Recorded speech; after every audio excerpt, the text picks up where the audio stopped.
Sabahınız xeyir qızlar, nətərsiz? İnşallah ki, yaxşı olun. Baxın, Moskvada deməli bu günlərin qar yağır. Həm ağaçda çiçəkliyibdir. Bugün aprelin neçəsidir bilmirəm axı. Aprelin 27-si hə.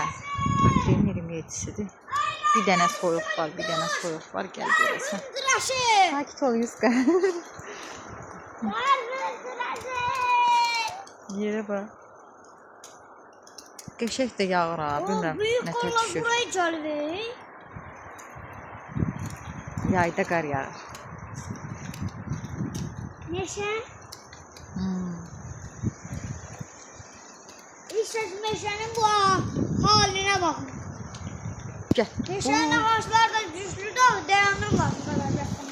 Gəl Yuska. İt de buradadır. Gədə baxaq gedək.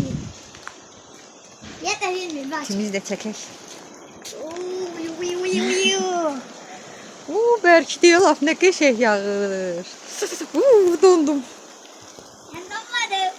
Gəl, şüyürəm, gedək, soğuqdur. En çok itin yanına yağır. Gedək peti qalayaq. Odunumuz var mı ki orada? Yoksa alacağız mı?